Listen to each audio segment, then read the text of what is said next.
ለሌላ ይሆናል። አንዴ እዛ ለምን እንደሆነ ልንገርሽ።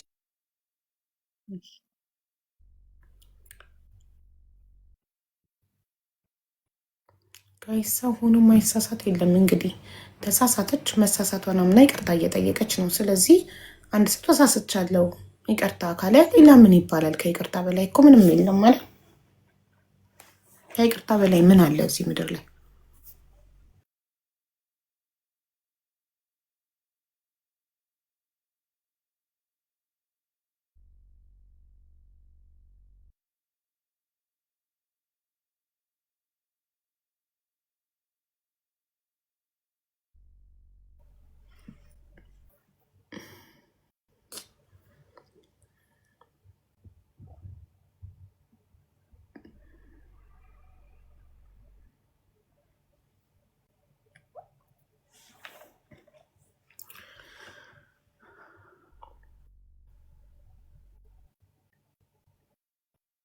ያሳዝናል።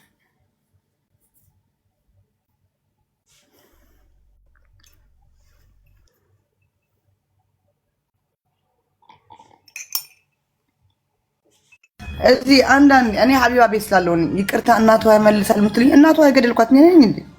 እኔ አምላክ ነኝ? እኔ ፈጣሪ ነኝ? እኔ ፈጣሪ ነኝ? ንገሩኝ እስኪ። እኔ እኮ ፈጣሪ አይደለሁም።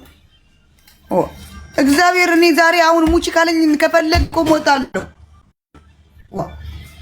ተረጋጉ እንጂ አንዳንድ መጥፎ ነገር ላለመናገር ለልጆቹ የጸጥስን በቃ ተረጋጉ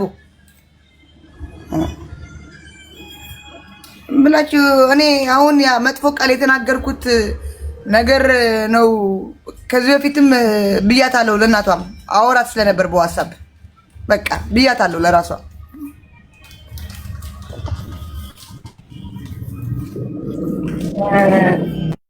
አንድ ሰው ተጸጽቶ ይቅርታ ካለ ከላስ ይቅርታውን መቀበል ነው። ሌላ ምን አለ? አሁን ዛሬ ደግሞ ዜድ ላይ እየፈረዳችሁባት እየሰደባችኋት፣ ነገ ዜድ የሆነ ነገር ብትሆን ደግሞ ልክ እንደዚሁ ትጸጸታላችሁ አይደል? እናትየው ነፍሷን ይማረው በህይወት እያለች ሁሉም ሲፈርድባት ከእናትየው ጎን የቆመም አለ። ሁሉም ሲፈርድባት ጭራሽ የእነሱ ጉዳይ እኔ ቤት ሳይዳኝ እኔም አብሬ እንዳለሁበት ነገር እየተሰደብኩ ያለሁበት ሁኔታ አለ። አንዳንድ ሰዎች አይቻለሁ። ግን ጉዳያቸው የነበረው እኔ ቤት አልነበረም። ሲጀመር እኔ ላስታርቃቸው ነበር የነበረው እና ጥሪ ያለው ላስታርቃቸው። ግን ያው እናትየው አልተገኘችም። እመጣለሁ ብላ ነበረ፣ ነፍሷን ይማረው፣ አልተገኘችም። ቀጠሩ ላይ አልቻለችም በዛን ቀን እና ስትፈርዱባት ነበረ። ግማሹ እሷ ላይ ሲፈርድ፣ ግማሹ ልጅየው ላይ ሲፈርድ ነበር። አሁን ግን አለፈች እናትየው። የፈረዱባት ሰዎች ተጸጽተዋል። እሱ አሁንም ሌላም ሰው ላይ ስንፈርድ ደግሞ ሌላም ሰው ደግሞ ህይወቱ ካለፈ እንጸጸታለን። ሰው ሁሌ ጸጸትን ከምናተርፍ በቃ ይቅር ባይ ልብ ቢኖረን እና ሰውን በህይወት እያለ ባንፈርድበት ባናስቀይም ጥሩ ነው። የሰደበችው እናቷን ነው፣ ይቅርታ ያለችው ህዝቡን ነው። እናትዮ የለችማ። ማን ብትኖር እሷን በህይወት እያለች ትላት ነበር። እሷ ስለሌለች ዴዚን ትላታለች። ዴዚ ሀዘኗን ጨርሳ ስትመለስ ሜቢ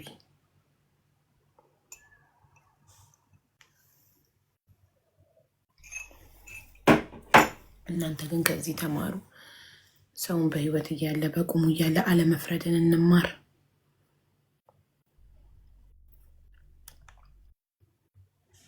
ዜድ ወይ አቡዬ ዴዚ ስትመለስ ሀዘኗን ጨርሳ ስትመለስ እሷን ይቅርታ መጠየቅ አለብሽ። ችግር የለውም። ይቅርታ ትያትና አቡዬ አላችሁ እና ሌላ በተረፈ ግን ለማንም ሰው መልስ አትስጭ። ይህን ጊዜ መልስ ባለመስጠት አቡዬ ላይብሽቶች እንዳትሳሳች ነው። በኋላ ብሔር ውስጥ የሆነ ነገር ውስጥ እንዳይከቱሽ ወደ ባሰ ነገር። ላይብሽ ስትከቱ ኮመንት ላለማንበብ ሞክሪ። ኔጌቲቭ ኮመንቶችን ኢግኖር አድርጊ። መጥፎ ኮመንቶችን አታንብቢ። መልካም ኮመንቶችን ብቻ አንብቢ። ግን መለየት ያቅተኛል መልካም እና መጥፎውን እሳሳታለሁ ብለሽ ካሰብሽ ኮመንት ዝጊ። ላይብሽን ስትገቢ ለትንሽ ጊዜ። ኦኬ እሺ አቡዬ አመሰግናለሁ። ቴንክ ዩ። እሺ ጋይስ እንትን በሏት በቃ ዴዚ ስትመለስ ዴዚን ይቅርታ ጠይቃታችሁ። እንግዲህ እናትየው ነፍሷን ይማረው የለችም ማለት፣ ስለዚህ ዴዚ ነው ይቅርታ መጠየቅ ያለባት አይደል? ዴዚ ሀዘኗን ጨርሳ ስትመለስ ዜድ ይቅርታ ትጠይቃታለች፣ ይነጋገራሉ እነሱ፣ ይቅርታ ትጠይቃታለች። በተረፈ ግን እናንተ ዜድንም ወደ ሌላ ስህተት እንዳትከቷት፣ አትስደቧት። ከስድብ ምንም አይገኝም። በኮመንት ስትሰድቧት ለኮመንቱ ስትመልስ ተጎትታ ብሔር ውስጥ የሆነ ነገር ውስጥ ገብታ የባሰ ሌላ ደግሞ እንደገና ሌላ ሰው ደግሞ እንዳይሞት። ሰው ናት፣ ተሳሳተች፣ ያጋጥማል። ከሰው ስህተት ከብረት ዝገት አይጠፋም። ከሆነ በኋላ ጌጌ ከማለት ሳይሆን ነው መጀመሪያ ማለት ለምትፈርዱ ሰዎች ነው ሳይሆን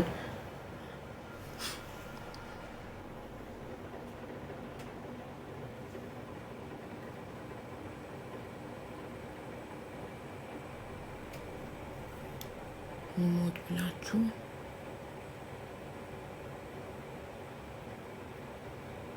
ምንድነው? ለምን አትሞትም? ሰላማችን ወይኔ ምን አይነት ክፉ ሰው ነሽ ማሪ! ለሰው ሞት የሚመኝ ሰው በጣም ክፉ ሰው ነው የምር። እሷ ብትሞት አንቺ ምስጥ ሆነሽ አትበያት። ምን ታደርግልሻለች ብትሞት? የክፋት መጨረሻ ለሰው ሞት መመኘት ያሳዝናል።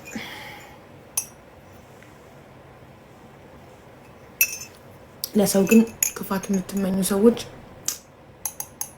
ለራሳችሁ እናዝንላችኋለን በጣም። እሺ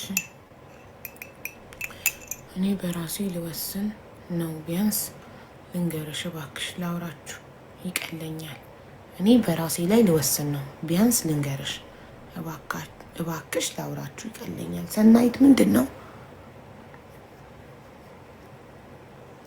እሺ ነይ። ለምንድን እንዲህ ያላችሁ ሰው የምታስበው? አሁን ፋሽን ሆነ እንደዚህ እያሉ ማስፈራራት። ለትንሹም ለትልቁም ራሴን አጠፋለሁ። ኢቃማ ከተበላሸ ራሴን አጠፋለሁ። ያለ ኢቃማ መኖር እየተቻለ እንደዚህ ከሆነ እንትን ረላል ምን ጉድ ነው? የኢትዮጵያ ሕዝብ በረደበት። ምን ሚዲያ ላይ እየወጣ ያስፈራራናል? ሀቡዬ ሰላም ነው? ሀይ ሀቡዬ እንዴት ነሽ? ደህና ነኝ። እንዴት ነሽ? ይሰማል? ይሰማል። ሰናይት እህቴ አመሰግናለሁ ስላስገባሽኝ። ባለፈው የዛሬ ሳምንት ጀምሮ ስለምን ነበር አስገብኝ ብዬ ማለት የሆነ ሸዋሸዋ ተሰርቼ እኮ ነው ለኔም ሳይሆን ለሌሎች እንዲጠነቀቁ ብዬ ነው። እኔ የሚዲያ ሰው አይደለሁም። በጣም የድሃ ልጅ ነኝ። ሮጬ የምኖር ሰው ነኝ እና የሆነ እንትኑ ሙሉ መረጃውን እልክልሻለሁ እና ከውጭ ሀገር የሆነ የሚያወራኝ ሰውየው ነበረ። እሱን አላመንኩትም። እቃ ልልክልሽ ነው ዲሊቨሪ ያለኝ የትላንትና ሳምንት ሮብ ማለት ነው። እንዴት ተዋወቃችሁ? ከተዋወቃችሁ መጀመሪያ ሰናይት እንዴት ተዋወቃችሁ ከሰውየው ጋር? የታወቅሽ ፌስቡክ ላይ ሀይ ይለኛል። በፌስቡክ ሀይ ይለኛል። ከዛ ዋትስአፕ ቁጥር ሲለኝ የዋትስአፕ ቁጥር የላኩለት በቃ ዝም ብሎ ሀይ እንባባላለን። ከዛ ሰው ቤት ነው የምሰራ ያየኛል፣ ጋውን ለብሼ ምናምን።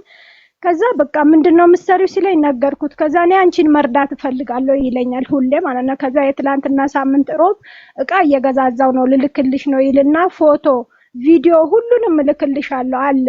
ከዛ እሱን ላከልኝ። ሐሙስ ዕለት ጠዋት በ24 ሰዓት አንቺ ጋር እንዲደርስ ነው አለ። ከዛ ሐሙስ ዕለት ጠዋት በኢትዮጵያ 097 ቤት ስልክ 73 መጨረሻው ትደውልና ሰናይት ታደሰ አለችኛ ቤት እቃ ዲሊቨሪ እንደሚመጣለት ያውቁ ነበር ስትለኝ ብሏል፣ ግን አላመንኩም አልኳት። ከዛ እቃው እኛ ጋር ደርሷል፣ እኛ ዲሊቨሪዎች ነን፣ ጉምሩክ ደርሷል አለችኝ። እሺ አልኳት። ከዛ አሁን ልክ ስልኩን ካነሳው በኋላ ራሴን አላውቅም እህቴ። በቃ የሆነ እንደማውቀው ሰው እንደማወራ ነው ማውራት ማለት ነው። ከዛ አልኳት 35,000 ብር የመንግስት ቀረጥ አለችኝ። እሺ አልኳት። ሽሮ ቤት ልሰራ ያጠራቀምኩት ሳንቲም ነበር ከአካውንቴ ማለት ነው።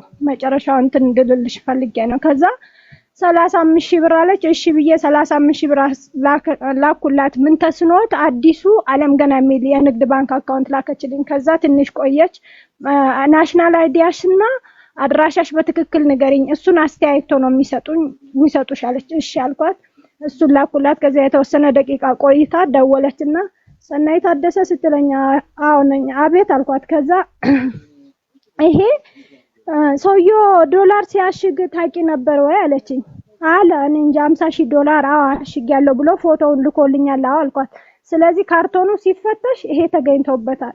ስለዚህ ሲመነዘር 15 ሚሊዮን 900 ብር ነው የሚመጣው። መንግስት ይወርሰዋል እና እንዴት ይሻላል ምናምን አለችኝ። እኔ ምን አውቃለሁ እውነት ነው ግን እላታለሁ። አዎ እውነት ነው። ከዛ ቆይ የተወሰነ ሰዓት ጠብቂኝ ትልና አሁንም መልሳ ደውላ ቆይ ስልኩን ዘጋችና መልሳ ደውላ ሰው አነጋግሬያለሁ ስለዚህ 125,000 ብር አለችኝ። ከዛ በአንድ ላይ ማሳለፋችን አይደለ 50,000 አንዴ 50,000 አንዴ 8,000 አንዴ 5,000 አንዴ 12,000 አንዴ አድርጌ አሳለፍኩላት። አሁንም እሱም እንደዛ ስክሪንሾት አድርጊና በዋትስአፕ ላኪው ትለኛለች። ላኩላት። ከዛ አሁንም የተወሰነ ቆየች። በቃ አሁን እየጨረስኩ ነው። እሱ ስልክለት የሆነ በልደት ካርድ ነገር ሰናይት ታደሰ ተመዝገን 125,000 ብር 50 ዶላር የሚል የሆነ ወረቀት ላከችልኝ። እልክልሻለሁ በውስጥ መስመር ታይዋለሽ ደረሰኝ ነው ብላ ማለት ነው። ከዛ የተወሰነ ቆየች። አሁንም በቃ እየጨረስኩ ነው ምናምን አለችኝ። ከዛ አሁንም መልሳ ትደውልና 3 አካውንት ትሰጪኛለሽ፣ በአካውንት ይገባል ይመነዘርና ማስመንዘሪያ 20,000 ብር ትለኛለች። ከዛ አሁንም እሱም ላኩለት። በቃ በአካውንት ያለው 180,000 ብር እስከሚያልቅ ማለት ነው። አስቢ። ከዛ የተወሰነ እንትን አለችና ቆይታ በቃ አሁን ጨርሻለሁ ምናምን 3 አካውንት ትሰጪኛለሽ ምናምን አለችኝ። እሺ ያልኩና ከዛ መልሳ ደውላ ሰናይት አለችኝ አሁን የላክሽልን 20,000 ብር ማስመንዘሪያው ሲስተሙን አያንቀሳቀሰምና 95,000 ብር ጨምሪ አለችኝ። ከዛ የሆነ የቤተክርስቲያን ስዕል አጠገብ ያለ እሱ ላይ ሄጄ ተንበረከኩ። በቃ ምንም ሳልል ማለት ነው። እና ዋናው ነገር ሀቡዬ ሰው እንዲጠነቀቅ እኔ የሚዲያ ሰው ስላልሆንኩ ነው የተበላሁትና ሙሉ መረጃውን እልክልሻለሁ እህቴ። እኔ 3 ልጆች ያለ አባት ነው ማሳድገው፣ ደካማ እናት አለችኝ። ይሄ ብር እንዴት ሆኜ እንደሰበሰብኩት እኔና የሰማዩ አባት ነው የሚያውቀው። ከልጅነቴ ጀምሮ ነው ይሄ ስቃይ። ብዙ ጊዜ ወደቅኩ፣ ብዙ ጊዜ ተነሳው። አሁን ግን አቅቶኛል። እህት ወንድሞቼ እባካችሁ በቃ እኔ እንጃ በይበልጥ ከእርዳታው ይበልጥ ጥንቃቄው ሙሉ መረጃውን አንቺ ጋር ልክልሻለሁ። ከፈለሽ ቪዲዮ ስሪበት እና ሰው እንዲጠነቀቅ በቃ መላ ፍጠሪልኝ እህቴ እባክሽ፣ ለልጆቼ ስትሉ ማለት ነው። ውዴ ይሄ እኮ ምንም መላ የለውም የኔ እናት። ኦልሬዲ የቆየ ይሄ እኮ አሁን ይሄ እንደዚህ አይነት ሿሿ በጣም ብዙ አመት የቆየ ነው። እንደገና ደግሞ ይሄ እኮ እበላለሁ ብሎ መበላት ነው እኮ ማለት ያልሰራሽበትን ላብሽ ያልሆነውን ነገር ስትፈልጊ እኮ ነው የሰራሽበትን የላብሽን ያጣሽ። አይ እርዳሻለሁ ልርዳሽ ሲለኝ እኮ ነው እርዳሻለሁ። አንቺ ሙሉ ጤነኛ ሙሉ አካል ያለሽ ሰው ነሽ፣ ስራ ያለሽ የምትሰሪ ሰው ነሽ። አንድ ሰው መጥቶ ልርዳሽ ሲልሽ ለምንድን ነው የምትረዳኝ? ሄደክ ታማሚ አካል ጉዳተኛ ሰርቶ መብላት የማይችል እርዳትዩ። አዎ ሀቡዬ እንደ ሰው ስታስበው አንዳንዴ የራበው ሰው የሚጠግብ አይመስለውም። እና በቃ ከድህነቴ አንጻር ከጉጎቴ አንጻር ነው ሰው ቤት ነው የምሰራው እና ከራስሽ ክፈቺ ከሰው ቤት ውጪ ምናምን ይለኛል ብዙ ጊዜ ማለት ነው። ደግሞ በቃ ደካማ እናት አለችኝ አቲም ቤት ክራይ ከፍዬ ነው የምኖረው። በቃ ከሰው ቤት ለመውጣት እጥረት የመጀመሪያ ልጄ 8ኛ ክፍል ተፈትኗል። እሱም አባቱ ምናምን አይረዳውም። ራሴ ነኝ በቃ አፍር ድሜ በልቼ እንትን የምለው ማለት ነው። በቃ እና እባካችሁን እንጃ አላውቅም። ፎቶ ልኮልሽ ያውቃል ሰውየው? አዎ ፎቶ አለ፣ ብዙ ፎቶ አለው። የቲክቶክ አካውንቱ ራሱ 3ቱም አንድ ላይ ቲክቶክም ይጠቀማል። እሱ እኮ አላመንኩትም አቡዬ። እሱ አይበላኝም ነበር። የኢትዮጵያው ስልክ ነው ገብቶሻል። 097 ብሎ 59 ምናምን መጨረሻ። ለምን ቁጥሩን ይዘሽ ለምን ፖሊስ ጣቢያ አትሄጂም? የተደወለበት ስልክ አመልክቻለሁ። ሪሲቱንም አስወጥቻለሁ ከባንክ ቤት የተላከበት ከኔ አካውንት ወደሱ የሄደበት። ደግሞ ሴንተርም ደውያለሁ። ሀገሩ ድረስ ይገልጻል አሉ። ያው እኔ ብዙ ማንበብም ስለማልችል እንጂ ፖሊስ ጣቢያ ሁሉም ቦታ አመልክቻለሁ። ምን አሉ? የአካውንቱ ባለቤት አልተደወለለትም? የአካውንቱ ባለቤት ወይም ስልክ ደውላ ያናገረችሽ ሴት ተደውላ አልተጠራችም ከፖሊስ ጣቢያ? ይደወልላታል። በቃ የሆነ ሄሎ ትልና ስልኩን ዝግት አድርጓለች። በእኔ ስልክ ዛሬ ራሱ ጠዋት ደውላ 95,000 ብሩን አስገብተሽ እቃሽ አትወስጂም ትለኛለች። ዛሬ ራሱ ደውላ ማለት ነው በእኔ ስልክ።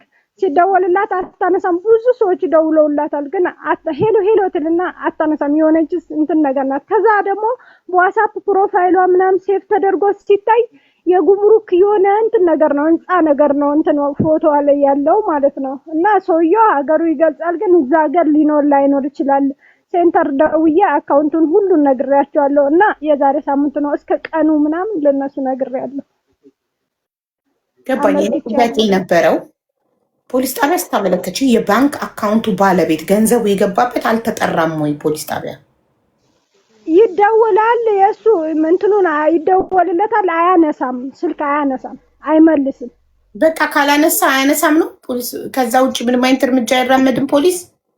አይ ምሳሌ የቤቱን አድራሻ ከባንክ አስወጥቶ ብዙ እንትን ብሩን አውጥቶታል አሉ ከባንክ ታውቂያለሽ፣ ብሩ ከአካውንቱ አውጥቶታል አሉ። ግን ፌደራል ፖሊስ ጋር ይደርሳል ነው በቃ ወደ በላይ መሄድ አለበት። ለምን ይሄ ሰውዬው ራሱ እንትን ባይለ ራሱ በቃ ለሌላ ሰው ጥንቃቄ ምናምን እንዲሆን ብሩ ከአካውንት ምንም ብር የለውም አካውንቱ ሲታይ ማለት ነው። የሰውዬው አካውንት ሰናይት፣ እኔ የምጠይቅሽ ሌላ ነው፣ አንቺ የምትመልሽልኝ ሌላ ነው። የኔ ጥያቄ ብሩን ያውጣው ችግር የለውም። የአካውንቱ ባለቤት በአካውንት ነምበሩ ተገኘ።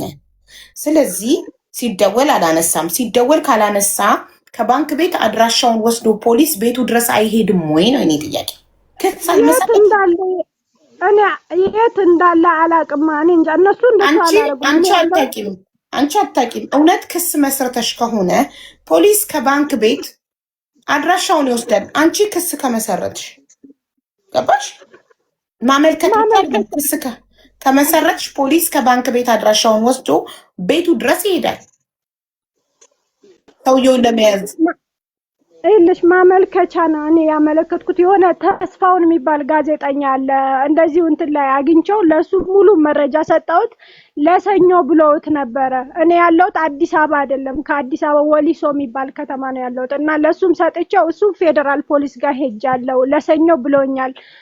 አፕዴት አድርጌ የሆነ እንትን እለዋለሁ ብሏል። ሰውየውን ያወጣበት ሀገር ላይ የለም። ያወጣበት እንደዚህ ሀገር ነው። የዚህ ፖሊሶች እኮ እዛ ልኳል እና ያወጣበት ሀገር ይገልጻል። ገብቶሻል? ወሊሶ ላይ አይደለም ይሄ ሰው ማለት ነው። እኔ ያለሁት ወሊሶ ነው። ኦኬ። ስለዚህ አንቺ አሁን ወደ ፌዴራል ፖሊስ ተልከሻል ማለት ነው? አዎ እኔ ማለት አቅም ስለሌለኝ እነሱ እንትን ብሎታል። ያ ጋዜጠኛ ወስዶታል። ሁሉንም እንትኑን መረጃ ወደሱ ልኬው ማመልከቻ ወደዚህ የዚህ ፖሊስ ለፌደራል ፖሊስ ማለት ነው። ጋዜጠኛው ወስዶ ምን ሊያደርግ ነው? ሊከስልሽ? አዎ ሊከስም እና ደግሞ ለሌላ ሰውም ጥንቃቄ የሆነ ጊዜ እንደዚህ አርጎ ነበር አሉ። እንደዚህ ሆኖ 3 ወር ድረስ አርፈን ነበር ምናምን እያሉ ነው እና እንደዚህ አርጎ ነበር ብሏል። ትክክል። በጣም ቆይቷል። 3 ወር አይደለም 3 ዓመት ያልፈዋል ይሄ ነገር እና ብዙ ጊዜ እንደዚህ አይነት ነገር የሚበሉት ስግብግቦች፣ አልጠግባዮች፣ ባላቸው ነገር ፈጣሪን አመስግነው ህይወታቸውን የማይኖሩ እና አተርፍ ባይ አጉዳዮች፣ የቆጡን አወርድ ብለው የብብታቸው የሚወድቅባቸው ሰዎች ሁልጊዜ ያልሰሩበትን ላባቸው ያልሆነውን ነገር እበላለሁ ብለው ይበላሉ። ስለዚህ ለሌሎቹም ትምህርት ነው። ማንም መጥቶ ተጀናጅናችሁ ልርዳችሁ ሲላችሁ እሺ አትበሉ። ሂድ፣ የሚረዳ እርዳታ ድርጅት ሄደክ እርዳ። ሂድ፣ ጎዳና ላይ ያሉትን እርዳ። አንተ ረጂ ከሆንክ እውነት ሂድና ጎዳና ላይ ያሉትን አብላ። ሂድና እርዳታ ድርጅት ያሉትን እርዳ ብላችሁ መልሱ። ይኸው አተርፍ ባይ አጉዳይ 10 ሚሊዮን ነው 50 ሚሊዮን ነው ያለችሽ። $50,000 15 ሚሊዮን አገኛለሁ ብላ ያላትን 190,000 አጣች። 15 ሚሊዮን አገኛለሁ ብላ። ስለዚህ አትመኑ።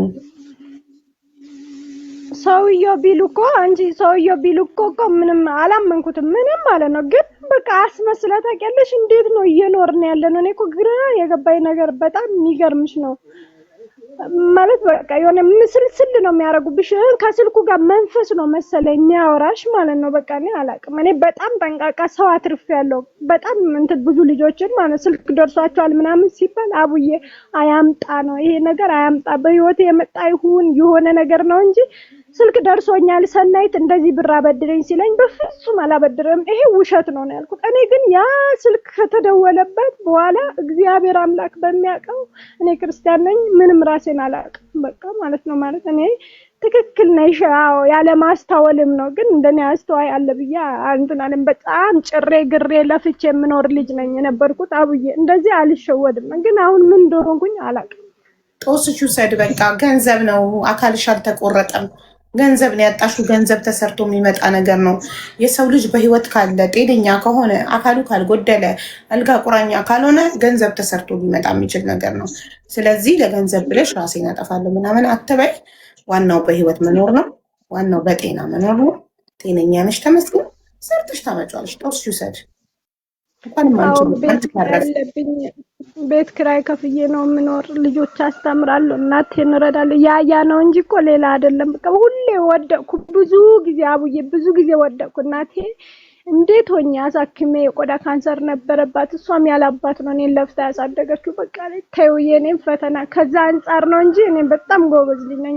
ምግብ ቤት፣ ወጥ ቤት ሰራተኛ ነኝ እና ሀገሩን ዞሬ ሰርቼ ከሰው ቤት ልወጣ ነው እጥረቴ ማለት ነው። አንድም ቀን ደካማ ጎኔ ለሰው ሳልናገር፣ ግን አሁን አንገቴን አስደፋኝ። ታውቂያለሽ፣ አቅም አሳጣኝ። በቃ እሳት ጨርሶኛል። አይዞሽ ያልፋል።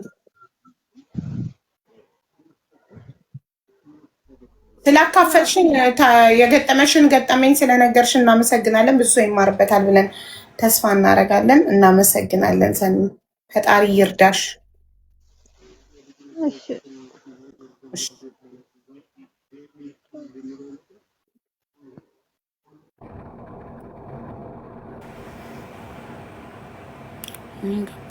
እኔ ገባኝ። እንዲስታወራ ሰው አካውንቷ ያስገባላታል።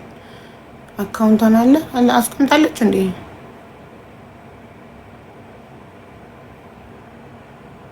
አቡ በእናትሽ አስገቢኝ፣ ችግር ላይ ነኝ። የገንዘብ አይደለም። እሺ ነይ።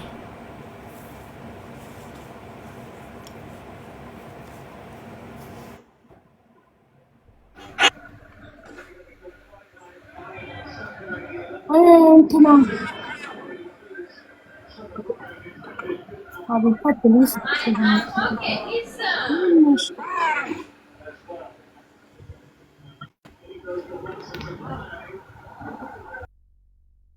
የሴት ሹፌር ስራ ዱባይ ውስጥ ካለ አዲስ ነኝ። የሴት ሹፌር ስራ የምታውቁ ካላችሁ ባካችሁ ንገሯት። አንዲት እህታችን ኮመንት ላይ እየጠየቀች ነው። ሪምሻ ኢንቫይት አድርጌሻለሁ ውዴ፣ ኔትወርክሽ ነው መሰለኝ። እሺ ውዴ። አያም አማራ አቤት። አውዬ ሰላም ነው? እንዴት ነሽ? እንኳን በሰላም ገላገልሽ።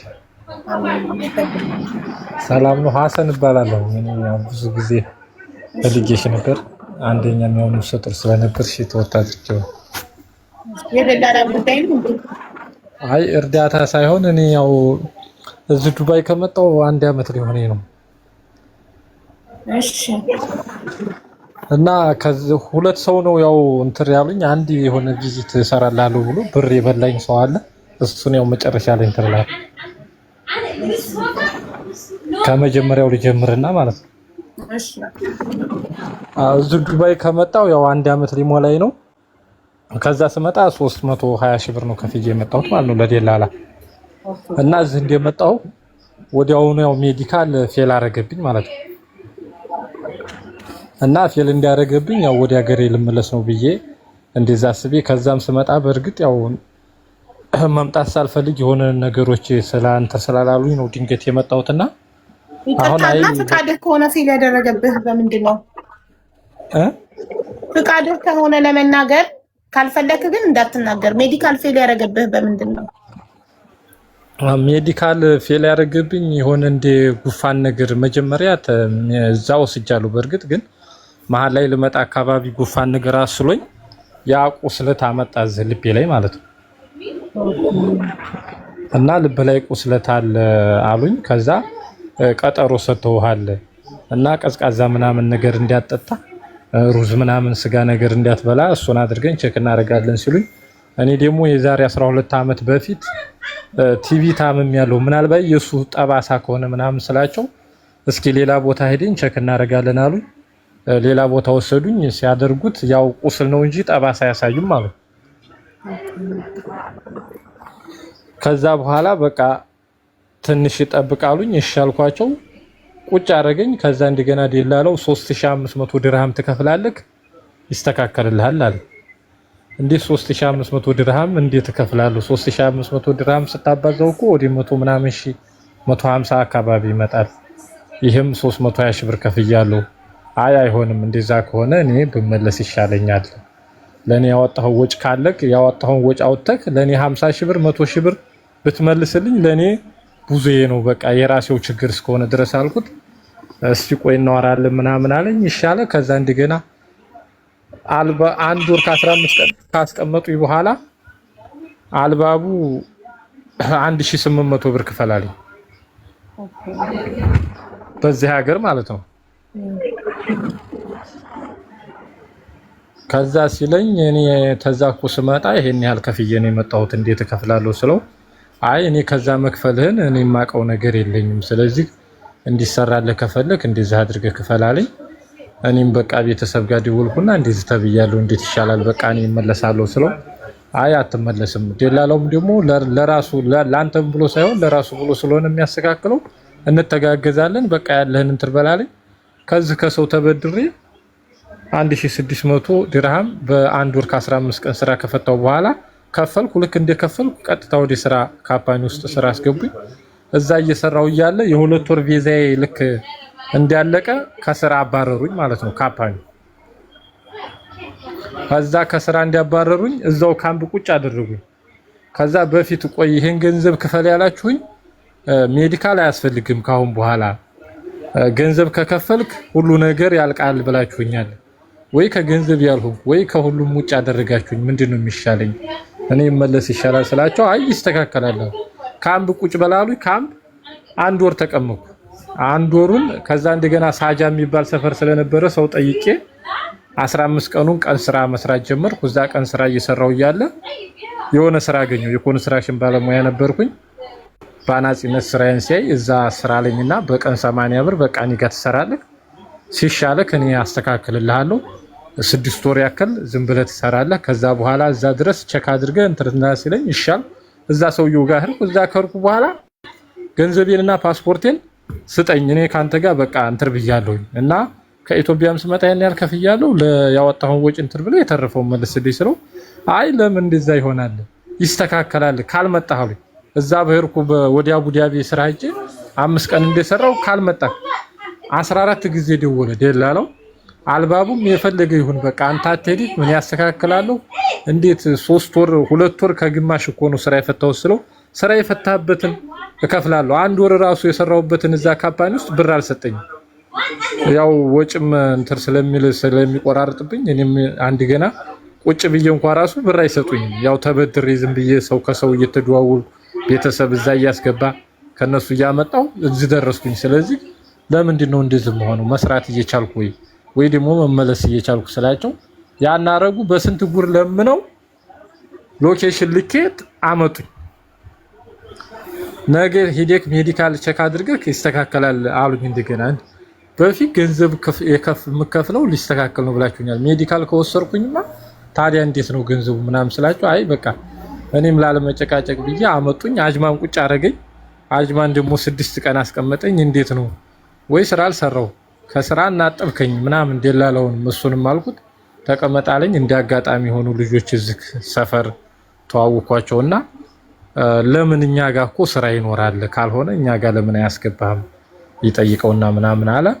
እነዛ ሰዎች ጋር ስራ አለ እያሉ ነው እንዴት ነው እስኪ ጠይቅ ብዬ ስለው የሆነ ሴራሚክ ነገር ነው የሚሰሩት ትሰራለህ ሲለኝ አዎ እሰራለሁኝ እኔ ምንም አልመርጥም የመጣሁት ለስራ ነው አልኳቸው። በሰዎቹ ጋር አስገባኝ። ሰዎቹ ያው ፈልገው ሳይሆን ዝም ብሎ ጊዜያዊ ነበር ያስጠጋኝ። ከዛ ስራዬን እየወደዱ ሲሄዱ እንፈልገዋለን አሉ። እነሱ ጋር ገባው። እነሱ ጋር እየሰራው እያለ በ15 ቀኔ ሜዲካል እንሄድ ያለኝ ሜዲካል ሄድኩ። እዛ ሲሄድ ሜዲካል አለፍኩኝ። ከዛ በኋላ ሜዲካሉን ካሰራ በኋላ በ25 ቀኑ ይሁን ምናምን አሻራ እንሄድ ያለን ምናምን አለኝ። እሺ አልኩት። ከዛ ብር ከሰዎቹም ስጡኝ ስላቸው ከ300 ብር በላይ እንዲያትሰጡት ብሏል፣ ብር አለበት ብሏል። እንዴት እንደዚህ ይሆናል? ሳልበላ አልሰራ 1 ወር ከ15 ቀን ሆኖኛል። እስካሁን የወሰድኩት 300 ብር እንዴት ይሆናል ስላቸው አይ እንደዛ ብሎ ነው። ሰውየውም ሲገባ ሲወጣ እንትን አይልም አይታይም። አንድ ቀን ዝም ብዬ በር ላይ ከጧት እስከ ማታ ቁጭ አልኩ ስራ አልሄድም ብዬ። ከዛ ና ገንዘቤን ስጠኝ አልኩት። አገኘሁት። ወደ 3000 ምናምን ድርሃም ሆኗል። የሰራሁበት ሌላም ቦታ አንድ ወር እዛ አንድ ወር ከ15 ቀን ስለው ከዛ እንደገና አይ ለሜዲካል እኮ ይሄን ያህል ሺህ ብር 4000 ምናምን ብር ነው ከፍዬ ያሰራሁት እኔ ያሰራልኝ ብያለሁ እንዲህ ይሄን ያክል እንደገና በቀጠሮ ቀን ነው ያሰራልኝ በፊት እንደዛ ብለኛል አልኩ ሌላው ጋር ተደዋውል እኔ ምን ብር ነው ያለብህ ሲለኝ ምን አቀልሃለሁ አንተ ጠይቀው እንጂ 6 ክፈል ብለኝ ከፍያለሁ ስለዚህ የሰራሁበትን ብር ይሰጠኝ እንዴ ይስጠኝ ስለው ከዛ ሌላው ምን አለ አይ ብዙ ብር ከፍዬ አሰርቻለሁ ብሎ አለ 1000 ድርሃም ጨምርለታል እዛ 1400 ብር 1600 ከፍዬ እንዴት 1000 ኧረ ተው በእናትህ ፈጣሪ እንኳን እንደው የምትፈራ ከሆነ እሱን ፍራ እኔ አሁን የ1600 ብር እስከ ምግብ 2200 ብር ተበድሬ አንጥቼ 100,000 ብር ቤተሰብ እኔ አላቅም ከባንክ ቤት የወለድ ተበድረው ነው ያንን ገንዘብ የከፈሉት ያንን እንኳን በወር ውስጥ እንኳን መክፈል አልቻልኩም 3 ወር ሆኖታል እና ይሄንን ሰምቻለሁ ከሰዎች እነሱ አልነገሩኝም እዛም እንደዚህ እየቆጠረባቸው ነው ስለዚህ ምንድነው የሚሻለው ከዛም ያመጣችሁኝ ስራ የፈታበትንም እንከፍላለን እንኳን ልከፍሉኝ ስራ የሰራሁበትንም አልሰጣችሁኝ እና እንዴት ይሻለኛል ስል ከዛ እንደገና በቃ ባሁኑ 400 ብር ይቆርጣል በሚቀጥለው ደግሞ እንደዚህ ያደረገ ተሰጣለህ አለኝ በቃ እኔም አልጨቃጨቅም ብዬ በዛ ተስማማን የዛን ቀን 400 ብር ቆረጠ የዲያ ምናምን ቆረጠና የተረፈውን ሰጠኝ ከዛ በመግስቱ አሻራ ሄርኩ ሰጠሁኝ አሻራ ከሰጠሁ በኋላ 400 ብር አምጣልኝ የሆነ ደሞዝ እንተርሰር 400 ቆረጠ ለምን ቆረክ ስለው የአይዲ ካርድ ላመጣ ነው እጄ ላይ ገንዘብ የለኝም አለኝ እሺ አልኩኝ ከዛ የዛን ቀን የቆረጠለት የአይዲ ካርድ ስጠኝ ስለው አይ ወይ ገና ነው ችግር የለውም አንተ ዝም ብለህ ስራ እሰጣለሁ አለኝ እሺ አልኩ ዛሬ ነገስ እያልኩ 3 ወር ሆነው የአይዲ ካርድ እንዴት ነው ስለው ተሰርቷል እኔ ጋር ነው ምናምን እያለ ኧረ ይሄ ሰውዬ እንደዚህ እያለ ነው ብዬ ደግሞ የሆነችም ልጅ እባክሽ አናግሪልኝ የቋንቋው ችግር ይሁን ምናምን አልኩና ደወልኩላት ስደውላት ተሰርቷል እንዳይጠፋብኝ ብዬ ነው ምናምን ሲለኝ በቃ እኔ ማስቡ ይሆን እንዴ ምናምን አልኩና ዝም አልኩኝ የኛ ጾም የሙስሊም ጾም ጊዜ ጾም እንደ ጾም 5 ቀን ሲቀረው ድንገት ሲሳፈር አገኘሁት በመኪና ወደ ፓኪስታን ሀገር ለሄር ነው ብለውኝ ማለት ነው ይሰማሻል ከዛ የት ልትሄድ ነው ምናምን ብዬ በሆነ ሊሳስ ጠይቀው